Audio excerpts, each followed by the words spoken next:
గతంలో ఎన్నడూ లేని విధంగా ప్రజా పంపిణీ వ్యవస్థలో సమూల మార్పులకు శ్రీకారం చుట్టామని రాష్ట్ర పౌర సరఫరాల శాఖ మంత్రి కెప్టెన్ ఎన్ ఉత్తమ్ కుమార్ రెడ్డి అన్నారు. ఆదివారం శంకరపట్నం మండల కేంద్రంలో రాష్ట్ర మంత్రులు తుమ్మల నాగేశ్వరరావు, పొన్నం ప్రభాకర్, ఎమ్మెల్యే డాక్టర్ కవ్వంపల్లి సత్యనారాయణతో కలిసి ఆయన లబ్ధిదారులకు కొత్త రేషన్ కార్డులను పంపిణీ చేశారు. ఈ సందర్భంగా మంత్రి ఉత్తమ్ కుమార్ రెడ్డి మాట్లాడుతూ గత బీఆర్ఎస్ పాలనలో ప్రజా పంపిణీ వ్యవస్థ పక్కదారి పట్టిందని ఆరోపించారు. ప్రజా పంపిణీ వ్యవస్థ ద్వారా ప్రజలకు, ముఖ్యంగా నిరుపేదలకు మేలు జరగాలనే తలంపుతో కాంగ్రెస్ ప్రభుత్వం ప్రజా పంపిణీ వ్యవస్థను మరింత బలోపేతం చేసే దిశగా సమూల మార్పులకు శ్రీకారం చుట్టిందని ఆయన చెప్పారు. అందులో భాగంగానే సన్నబియ్యం పథకాన్ని ప్రారంభించిందని ఆయన వెల్లడించారు. బీఆర్ఎస్ పాలనలో దొడ్డు బియ్యంతో రీసైక్లింగ్ దందా జోరుగా సాగిందని, తినలేని పరిస్థితుల్లో కోళ్ల దానా కింద దొడ్డు బియ్యం అమ్ముకున్న పరిస్థితులు ఉండగా కాంగ్రెస్ ప్రభుత్వం పేదల కడుపు నింపేలా సన్నబియ్యం పంపిణీ చేస్తున్నదని మంత్రి వివరించారు.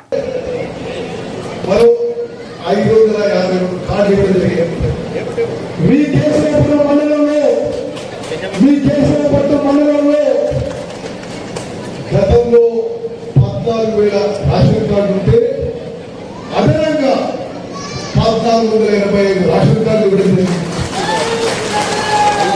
మీకు రేషన్ కార్డు వచ్చిందని సపోర్ట్ కూడా మీ మండలంలో గతంలో 14,000 రేషన్ కార్డు ఉంటే ఇప్పుడు కావంపల్లి సత్యనారాయణ ఆధ్వర్యంలో మీ మండలంలో మరో 1,487 కుటుంబాల రేషన్ కార్డు.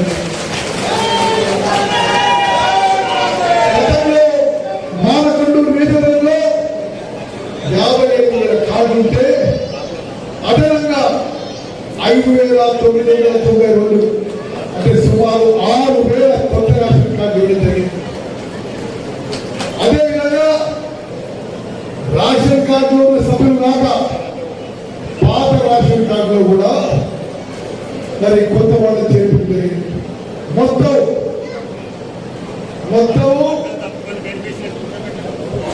మానకొండూరు నియోజకవర్గంలో కొత్తగా రేషన్ కార్డు వచ్చే వ్యక్తుల సంఖ్య 13,220 మందికి కొత్తగా రేషన్.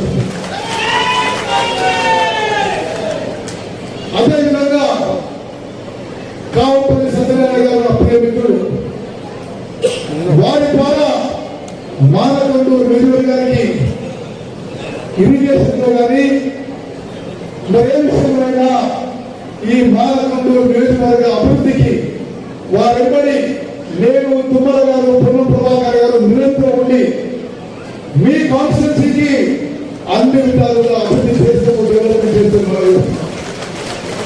మీ కాన్స్టిట్యున్సీ అభివృద్ధి కానీ ఇక్కడ కాంగ్రెస్ పార్టీ బలోపేతం